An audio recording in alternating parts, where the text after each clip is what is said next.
SwayamPrabha. Digital India. Educated India.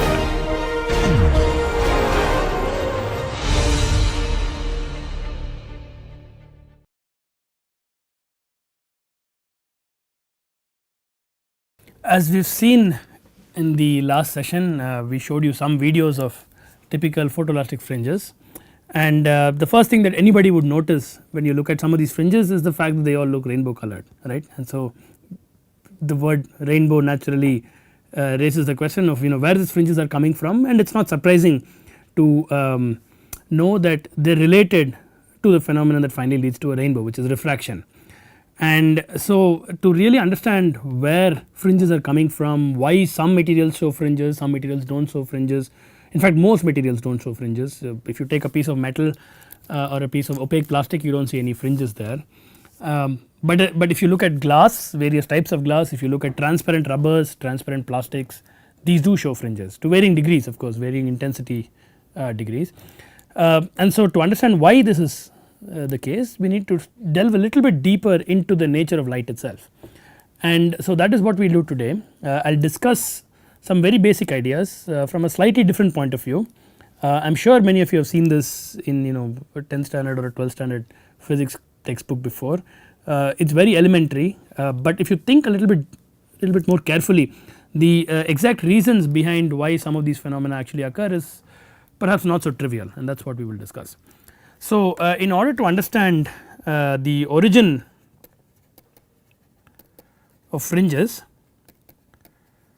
we need to understand first the origin of refraction.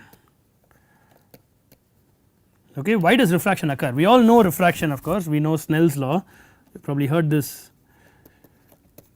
multiple times before. We know how to calculate what happens when light is incident on a transparent object, what is the path that it finally takes, does it deviate away from the normal, towards the normal, sin theta, n, refractive index, all that stuff is known, right. So we know operationally what it is, but then do we understand where refraction comes from a microscopic point of view? Why do some materials refract light, why do some materials not refract light, and so on. So that is something we have to consider, and when we do this, we will very quickly realize that in addition to looking at the origin of refraction, we have to look at the origin of light itself. Okay, and this, I know this sounds melodramatic, but to understand why certain phenomena happen, you need to look at the wave nature of light, and if you go back to the beginning of the class and to what we have discussed so far, we have always been talking about light as being a ray, right. So far for us light is just a ray. When you draw a lens diagram, write thin lens equation and so on, you always draw a ray, right. But light is not just a ray, this is an approximation. So a light ray, the notion of a light ray is an approximation, and light is in fact, as we know, a wave,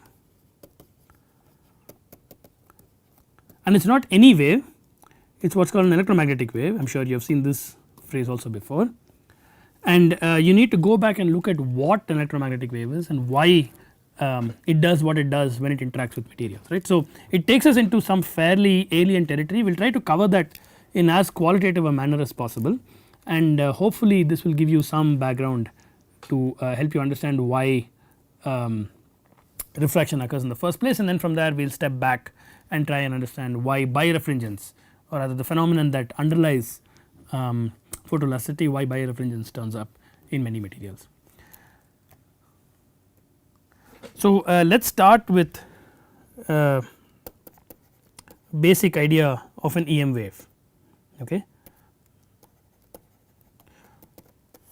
So light is going this way, let us say this is the direction of propagation, and this is well known, right. I mean, if you have a light bulb, you know that is the origin of the light, right, because there is some filament, presumably if it is a tungsten filament light bulb, then the tungsten is getting heated up, it is emitting light, it is emitting photons, and they are all coming in a certain direction towards you. So the direction, if you approximate the light bulb as a point source, the direction of propagation is clear, right, it is coming from the source to you. But along each point of the propagation direction, there are actually two vectors, right. There is what is called an E vector and a B vector, the E is the electric field vector and the B is a magnetic field. So, the electric field and the magnetic field are both always perpendicular to each other,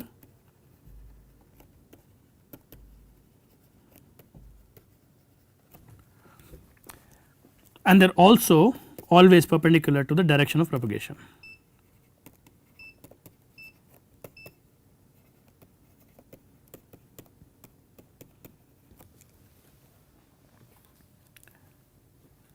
Okay, what this means is that at every point along the ray there is a field, an electric field, there is a magnetic field that is perpendicular to it, and these electric and magnetic fields are basically changing in time.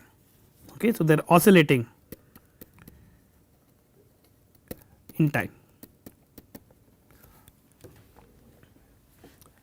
and they are oscillating if you have a light wave in vacuum, let us say, without interacting with any material, then they are oscillating as they go along. The electric field is oscillating like this along the light, along the ray, and the magnetic field is oscillating, let us say, like this along the light. Okay.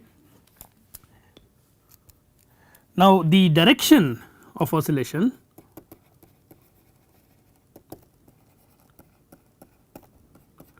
of one of them, let us say E bar, just to keep things concrete, B bar is perpendicular always. The direction of oscillation determines what is called the polarization of light. Okay. And if light is plane polarized, that means that the direction of oscillation is always in one direction, so along one axis. If it is circularly polarized, the axis rotates in a circle, or it is elliptically polarized and so on. So, we will give some details of that later on, but basically polarization is related to this direction of oscillation. Now, if you recall Snell's law for refraction, it tells you basically that if you have an interface, so this is an interface, and you have a medium 1 and medium 2, then light coming in like this is going to get refracted like this, and if you draw the normal to the interface, you call this theta 1 and you call this theta 2, this is the direction of propagation. Then Snell's law says that n1 sin theta 1 is n2 sin theta 2. Okay. And we all know that this n1 and n2, these are called the refractive indices of medium 1 and medium 2 with respect to air, right. You could take the ratio and then write n12 is n2 by n1 is the relative refractive index of medium 2 with respect to medium 1, right. So, this is standard Snell's law, again from 12th standard physics, you have probably seen this many times. So, what is the refractive index? Okay. That is the next question. So, we are going layer by layer, we are starting from what we know and then we are going into something that is reasonably unknown, at least to us. These phenomena are fairly well known, they have been known for several decades at least, but let us try and understand this in a sequential manner. So, what is the refractive index? Now, refractive index obviously is a dimensionless number, right, because sin theta has no dimensions, and so refractive index also is a dimensionless number, and it really is the ratio of the speed of light in one medium with respect to the other. Okay. So, this is what is called the absolute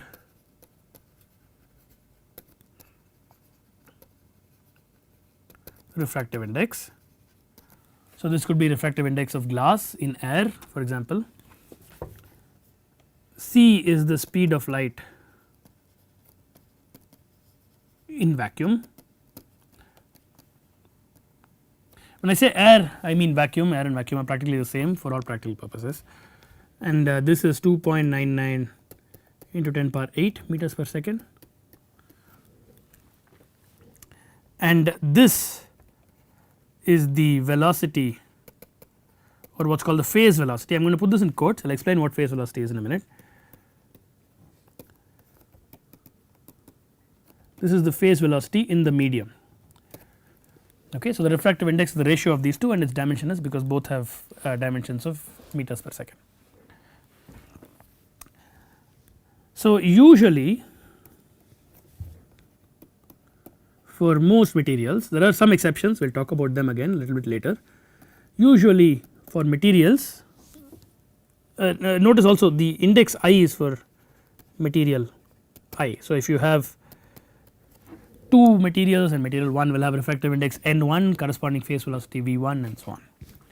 So, usually Ni is greater than 1, okay. And this makes sense because speed of light in vacuum, as you have probably heard, is the fastest you can ever go, you can't go faster than that, at least information can't propagate faster than that, and usually Ni is greater than 1, but there are cases where Ni can be less than 1. It does not violate any principle of physics because you are talking about what is called the phase velocity, and I will explain this in a minute, okay. There are cases where Ni is also negative, these are called negative refractive index materials. We will not talk about them, but they are an active area of research interest, and there are also situations where the refractive index is complex, okay, which has a certain implication which we will get to in due course, but this basically defines what the refractive index is, right. So, before we go further, we have to understand this idea of a phase velocity as opposed to what is called a group velocity. First, okay. Now, let us say I have a wave like this, it has a certain wavelength lambda 1, and then I have another wave which is like this and it has a wavelength lambda 2. Lambda 1 is obviously larger than lambda 2 as I have drawn it here. You can combine these waves and get a third wave which perhaps looks something like this. I am making this up, this is not the exact sum obviously because I am drawing it free handed. Now, this is obviously called the superposition of wave 1 and wave 2, this being wave 1, this being wave 2. And it turns out that for linear, what are called linear waves, any waveform, right, even if you have a wave that looks like this, you can break this into constituent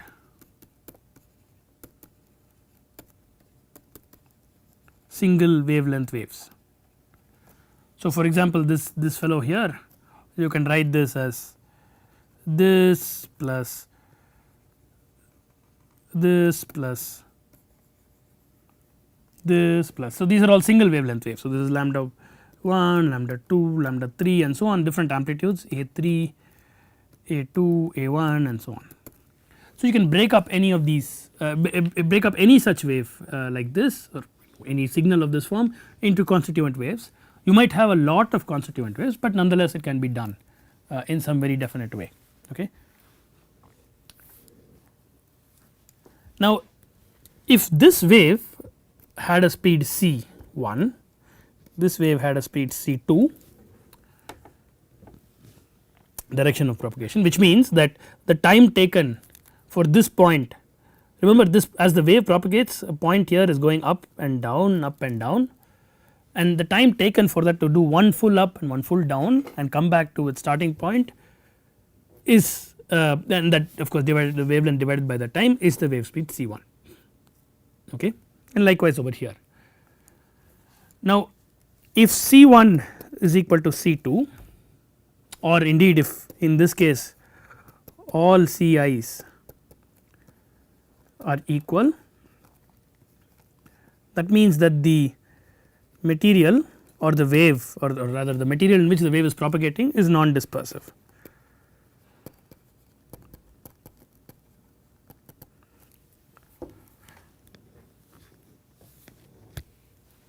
So, a very simple thing that you can probably imagine is if you just take this example, the one we have drawn here, if you have C1 and C2 equal, then the speed at which this wave moves forward will also be the same as C1 or C2,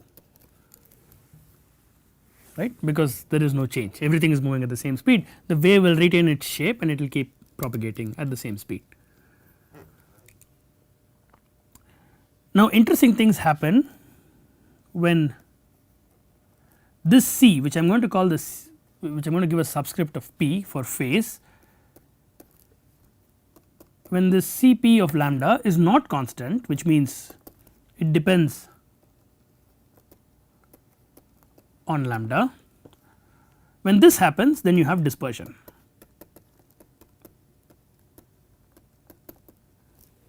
Okay. So, when the wave speed for the individual sinusoidal waves depends on the wavelength of that wave, then you have something called dispersion. Now, to explain what dispersion is, I will show you a very short animation, so that the idea is clear, and we will annotate on top of the animation. Okay. Here are 3 panels showing you the difference between a group velocity and a phase velocity. So, this is borrowed, the source is provided over here. You can easily make an animation like this in MATLAB or Python. It is very simple to do, you only need a suitable way to visualize final time dependent waveforms, but this is just one to illustrate the point. Now, let me show you what these individual panels represent, but before that there are 2 dots that are marked in each panel. There is the red dot which represents the phase velocity, and there is a blue dot that represents the group velocity. Okay. So, for example, if you take this panel, the red and the blue are always coincident, because the phase velocity and the group velocity are the same.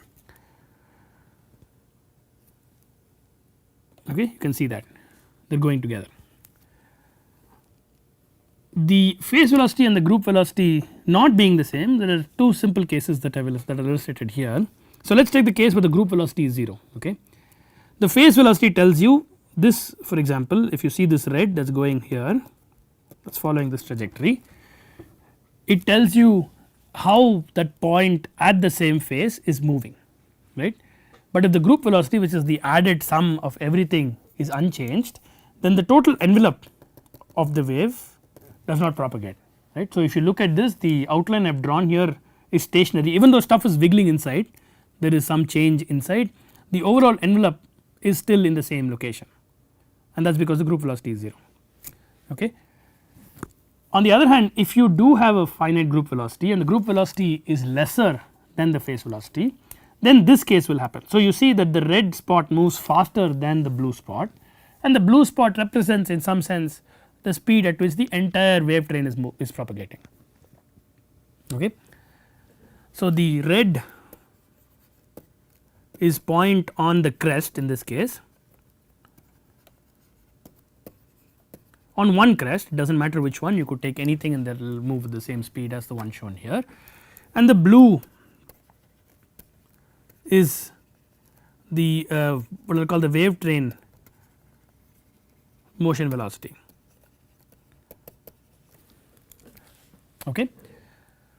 So, the first panel is a non-dispersive case.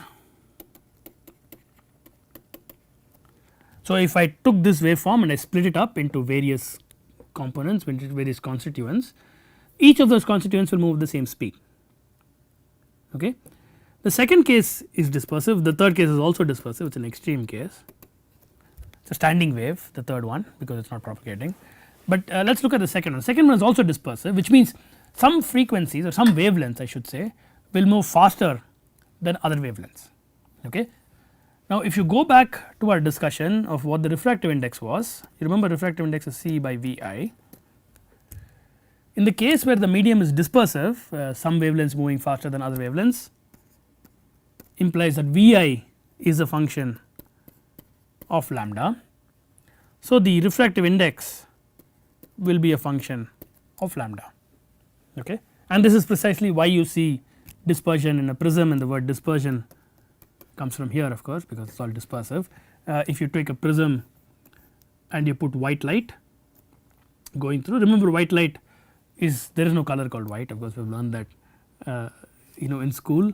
It is comprised of all possible wavelengths, so going from red all the way to blue and beyond and so on, and each of them, since this prism is dispersive, the medium is dispersive, the refractive index, the velocity with which each phase or each wavelength propagates is dependent on the wavelength itself, and so the refractive index is a function of the wavelength, and so remember this is not norm, this is incident at some angle theta, and so the corresponding theta that you get will change depending on what wave you are looking at.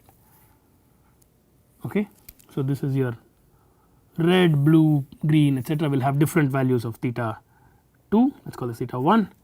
Theta 1 will obviously not be equal to theta 2 because the incidence is not normal to this edge, and of course, the exact value of theta 2 will depend on lambda because n depends on lambda, or n 2 rather in this case. Again, that is why you see breakup of colors when light passes through a prism, right. Okay. So, coming back to where we were, we know now that dispersion implies that the wave refractive index is a function of the wavelength, and so this means that the angle of refraction is a function of the wavelength, which means you will see a split in color.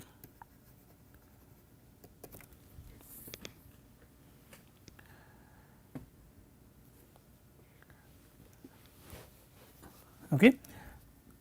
Now, this is fine, this makes sense, but the more fundamental question we want to ask first is, okay, the refractive index is a function of wavelength, but if refractive index is different from 1, right, if n not equal to 1, then the sin theta 1 or consequently theta 1 is not equal to theta 2 or sin theta 2. So, the next question we want to ask is, why does light bend? Why should it bend in the first place? Okay, refractive index is different, velocity is different, but why can't it just move slower, right. So, you could as well think of a situation where, let us say I have my interface like this and you have incidence like this, and I am telling you that the light goes faster, let us say this is air, light goes faster here, and then this is glass, let us say, and light goes presumably slower in glass. Why can't it just continue going like this, but just go slower, right. So, in delta t, if light has moved this much here, why can't it just move this much in glass? The velocity is lesser, why should it bend, right. So, that is the next question we have to answer. Why does it have to do this and not this? Okay. And the reason we are asking this question is because it leads to this discussion of an ordinary or extraordinary ray which comes up in birefringence, and if you have this background it will make understanding that a little bit more easier. Okay. So, why does light bend? To appreciate why light bends, we have to first go a little bit more deeper and ask the question, how does light interact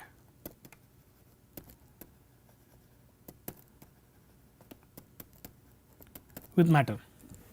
How does light interact with matter? Now, at the level at which we have been discussing so far, it just only thing that matters is n, and only thing that you see as a consequence is theta.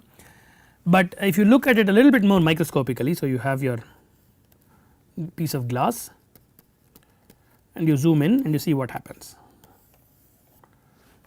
Okay. Now, you will notice the following: the light wave that is coming in, of course, has its electric field in this direction and it is propagating in this direction. The magnetic field is into the screen, of course, that is, I am going to assume that we are not going to talk about the magnetic field now, because whatever we say for the electric field will apply analogously to the magnetic field as well. When the light passes through this material, what does the material actually have? So, these are, let us say, atoms.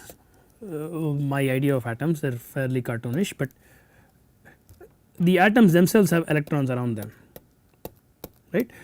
For glass, we know soda lime or inorganic glass is typically amorphous, and so it does not have a regular arrangement of atoms. Atoms are in a disordered state, so to speak. The collection of atoms is not on a lattice,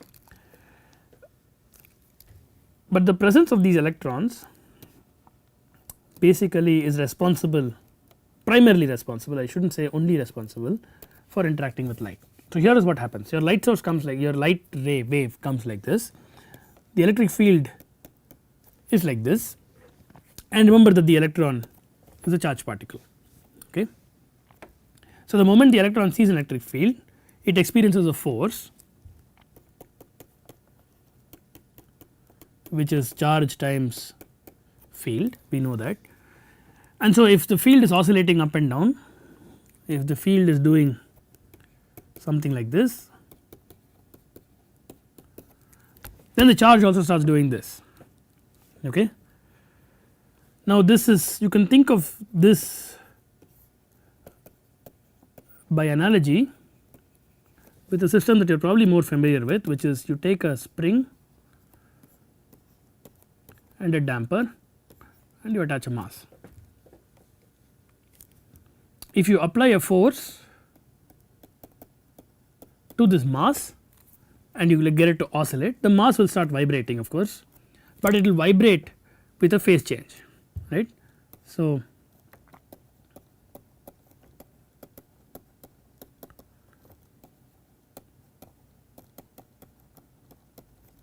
or a phase shift, and if you go back and try to work out this problem, it is not very difficult to do, you have probably done it before.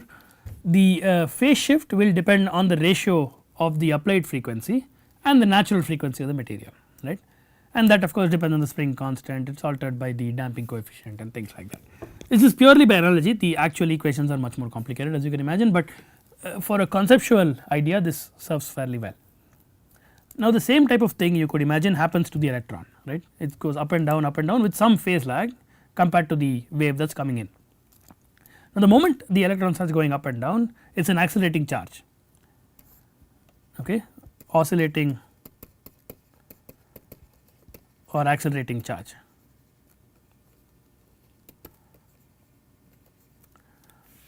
And if you have an accelerating charge, equation of electrodynamics tell us that the charge will emit radiation.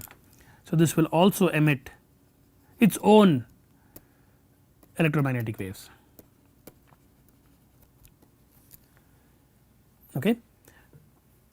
So what you actually see in the material in this region, what you actually see is the wave that was originally coming in, or the field that was originally coming in, plus the sum of all the fields that are generated by all the electrons that are there in all the atoms that are sitting in the material. Okay. Loosely again, this is a fairly simplified picture, but it is a reasonably accurate picture I would think.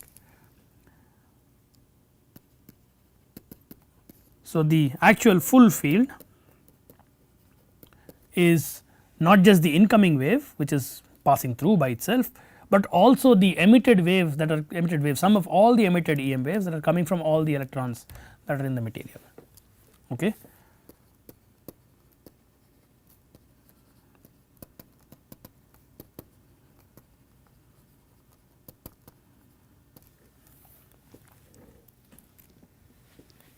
So naturally when you add these two, the final vector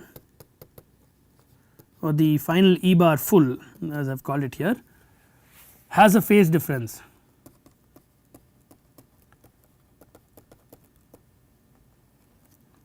with the original incoming E bar.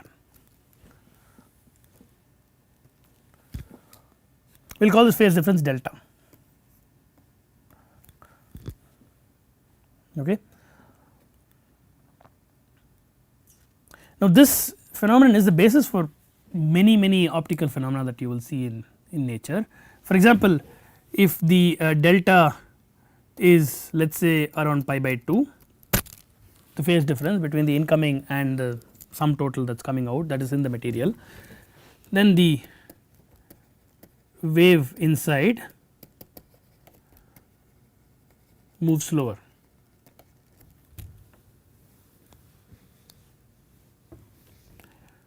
If the delta is pi, the phase difference is pi, then when the E bar that is coming in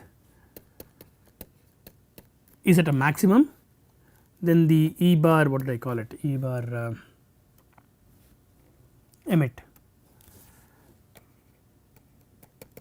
When the incoming E bar is maximum, then if the phase difference is pi, the E bar emit is minimum. So, when you add them up they will cancel each other. Likewise, when the E bar is minimum, the E bar emit is maximum, you add them up they cancel each other, and so they will perfectly cancel out, and so the net E bar, the E bar full is very close to 0. Okay. This happens when okay, let me come back to when this happens after I discuss the third case. So, if you have delta equal to 2 pi, then the E bar full is greater than E bar, the magnitude is greater than E bar, the incoming E bar. So, the incoming wave is amplified by the material, right.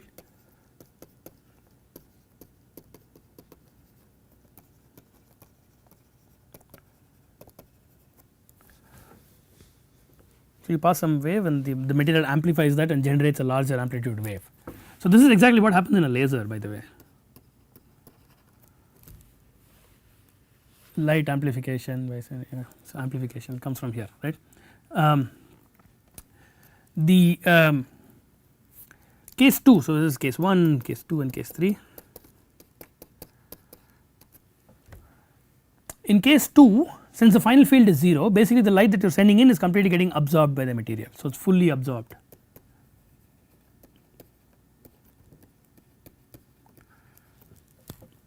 And what happens when the light is fully absorbed? You can't see the light that you have sent in, which means that the material is opaque. Whatever you have sent in is gone, it is not coming out from the other side. And when this happens, when the first case happens, then you have a transparent material and you have Snell's law. Okay, so, wave coming in becomes slower. So, you have a refractive index and you have Ni is equal to C by Vi and all of the stuff, all of the good stuff we discussed before. So, in general usually you will see a combination of 1 and 2. So, the angle typically delta is between pi by 2 and pi, which means some part of it is transmitted through, which means it is transparent, the material is transparent to that particular light, and some part of it is absorbed, right. So, the ratio of how close it is to pi by 2 or how close it is to pi tells you the relative absorption versus transmittance of the particular light in the particular medium. Good. Okay.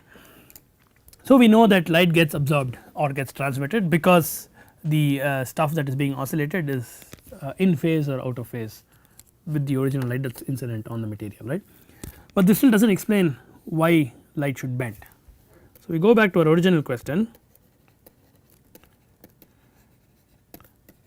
So, when delta is between pi by 2 and pi, let us say it is close to pi by 2, we forget about absorption for now. When delta is pi by 2, why does light have to bend? Okay. Now, there is a simple argument for, well, not for explaining this, but certainly to rationalize it, and that is based on Fermat's principle.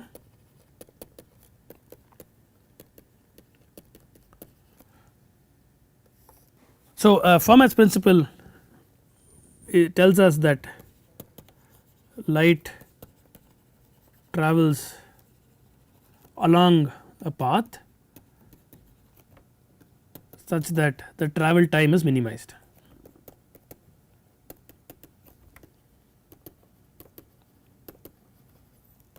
If you are given a sequence of materials with different refractive indices and consequently different velocities, you can use Fermat's principle to determine what the direction of propagation will be. Okay. So, what we will do in the next session as we attempt to finally answer this question, why light bends and why different wavelengths bend differently, is we will apply this principle very quickly to light passing through an interface, and then we will see what the consequent picture is on the microscopic scale before we discuss birefringence.